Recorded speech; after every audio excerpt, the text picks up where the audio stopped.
I think one of the biggest struggles I've had since becoming a homesteader is definitely morning chores. It's hard for me to, I was going to say it's hard for me to get up in the morning and do the chores, but it's not hard for me to get up in the morning and do chores. It's hard for me to get up in the morning and do chores with a good attitude because the animals make sure that I'm up. Even before the roosters start crowing, the goats are bleating on my porch right outside my window asking for food, and that gets my dogs woken up, and so they want to go outside and say hi to all these nice goats that are making so much noise, and there's absolutely no sleeping through any of that mess. So my problem isn't getting up in the morning to do chores. My problem is going to sleep on time to make morning chores less miserable. Are you ready, ladies? Crate. Come in. That's only temporary. All right, and that's the reason. That's why. This is neither a permanent dog run nor a permanent goat pen. I have plans to make permanent spaces and separate spaces for both animals, but in the meantime, they have to share, and the dog crate is how I deal with that. I love you so much, Toki. Yes, I do. Yes, I do. This one is J.R.R. Tolkien, or Tolkie for short. And then this one right here, who's missing her ear, is missing her left ear, and that's why we call her Vincent Van Gogh. Got to tend to the chickens real quick and get some minerals for the goats. Hello! This one's Arwen. Her sister was just sold, but she seems to be doing okay. Hello, chickens. It is very wet in your coop. Okay, Harmony. Anyways, yeah, it's very wet in your guys' coop today. It's very wet. How do you guys feel about this moisture in here? I'm not so sure I'm okay with it. I think we need to get some more straw. That should be enough food for these ladies. Excuse me. Excuse me. It's very hard to walk into their coop without stepping on any toes, because they think if they stand right under me, they'll get fed sooner. Alright, winner, chicken dinner. And then we'll put one over here. Winner, chicken dinner. See, none of them noticed. They're all trying to eat over there. Oh, goodness. I was trying to give you guys some nice dry ground. Winner, chicken dinner. There we go. You guys have a bunch of piranhas.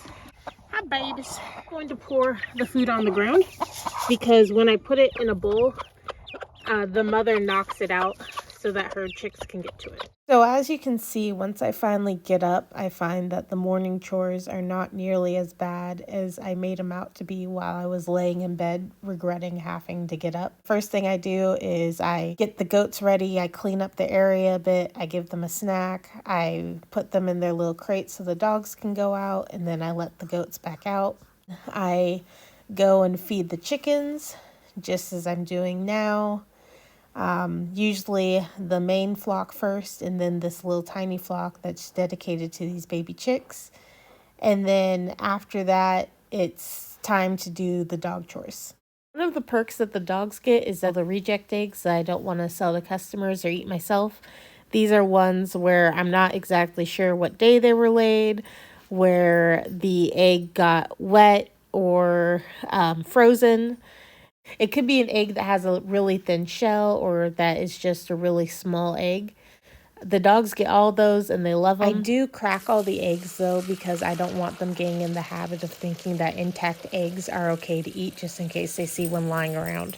They don't have access to the chickens or quail though, so it's usually not an issue. Hi ladies. Here's to have some fresh minerals for you.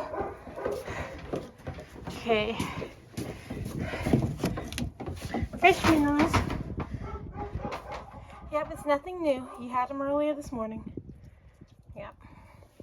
Good girl. Good girl. Okay, time to freshen up this water.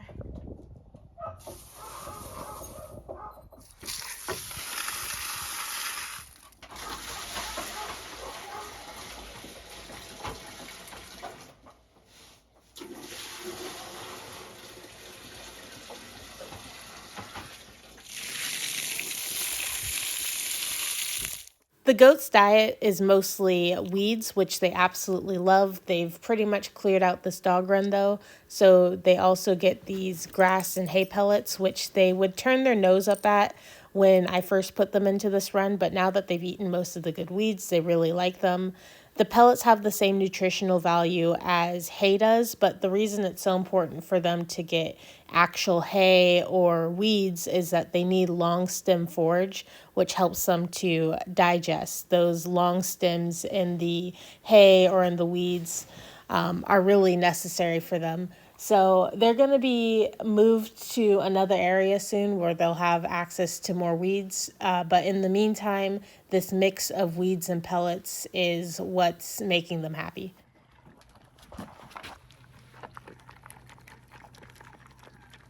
Excuse you. This is not for you. This is not for you. This is not for you. This is quail food. No, don't eat it. It's quail food. Don't eat it. Go away. Go away. It's not for you. It's not for you. Go get off. Get off. I haven't talked about the quail shed yet. It's where quail, barn cats, and any sick or needing to be quarantined chickens live. It's a very messy place because of all the animals, but the chores that I do in here are feeding and watering the quail, feeding and watering the barn cats, tending to any of the chickens that are inside, which currently there are none, and cleaning out the litter box. It's also where we do our nightly bedtime stories for the barn cats. Hi, Arwen. Hi, Arwen. You're always first in line to get food. How is that? How is it you're always first in line, huh? How you manage that? So the chickens have already had their main meal of the day. I'm just giving them an extra little snack to distract them while I go let the baby chicks out for a bit. Just a small scoop. Oh, hi. Instead of pouring it in there, I'm just going to say, winner, winner, chicken dinner. I've got treats for all. Even white leghorns. Winner, winner, chicken dinner.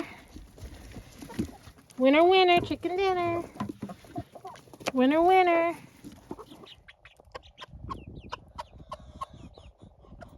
She's being such a good mom. She's trying to show them, this is food, come get it.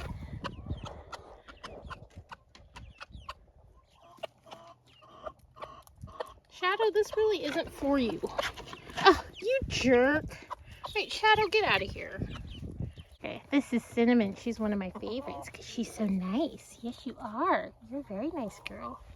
And that's Mithril. She's very pretty. Shoot, the Silky is trying to fight. Don't be trying to fight. You're a Silky. You really think you're going to stand up against a Wyandotte? Yeah, you're looking at those eggs, wondering how many of them you fertilized? Probably a fair number, especially the little white leghorn eggs. Oh, these two were sleeping in the dog crate. Well, morning chores are over, so I'm just hanging out with you guys. So that's all the morning chores for this time of year in early fall. It's going to change drastically when winter comes, and it'll change drastically when I move the goats to a better area. But for now, thanks for watching. Goodbye.